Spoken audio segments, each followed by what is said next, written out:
എങ്ങോട്ട്? ഞാനേ ഒരു സ്ഥലം വരെ പോവാ. നമ്മുടെ അങ്ങാടിയിലെ സേവ്യർ മാഷെ കുറച്ച് കാശ് തന്ന് വിട്ടിട്ടുണ്ട്. അത് മാഷിന്റെ ഒരു ബന്ധുവിന്റെ വീട്ടിൽ കൊണ്ടുപോയി കൊടുക്കണം. നീ ചുമ്മാ വണ്ടിയിലിരുന്നോ, നമുക്ക് പോയിട്ട് വരാം. അയ്യോ, ഞാനില്ല. ഹാ എടി, പോകുന്ന സ്ഥലത്തെ ഒരു അതിശയുണ്ട്. അതൊന്നും നിനക്ക് കാണിച്ചു തരാന്ന് വിചാരിച്ചിട്ടാ. അതെന്താടി അതിശയം? നീ പരുന്തും പാറാന്ന് കേട്ടിട്ടുണ്ടോ?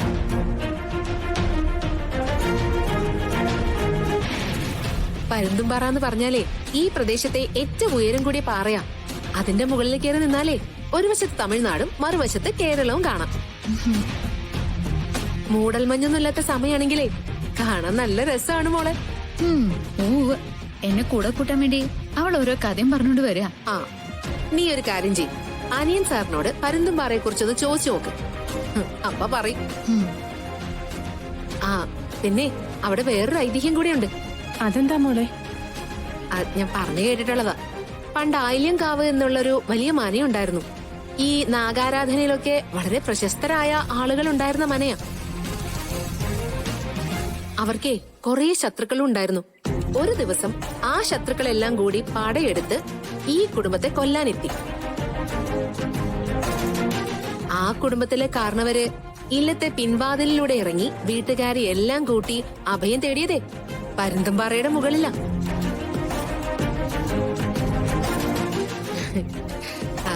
അന്ന് പരുന്തുംപാറയുടെ മുകളില് അവർക്ക് ആരായിരുന്നു രക്ഷയെന്ന് അറിയാവോ? നാഗരാജാവായിരുന്ന അനന്തൻ. ശരിക്കും ഉള്ളതാണോ?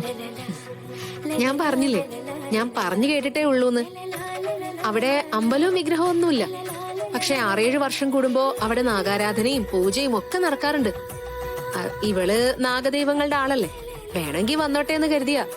എന്തായാലും നീയില്ലല്ലോ, അപ്പൊ ഞാൻ പോട്ടെ. നിക്ക്.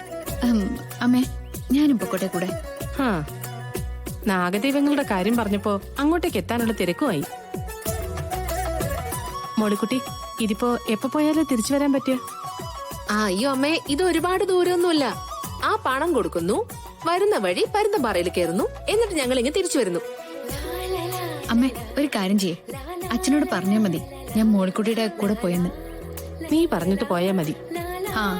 ഞാൻ പറഞ്ഞാലേ അച്ഛൻ ചിലപ്പോ ഇപ്പൊ പോണ്ടാന്ന് പറയും. അച്ഛനെ ഞാൻ എപ്പോഴും അച്ഛന്റെ കൂടെ ഇരിക്കുന്നതാ ഇഷ്ടം. അമ്മയൊന്ന് പറഞ്ഞാ മതി. മോളിക്കുട്ടി, വാ, നമുക്ക് പോവാം.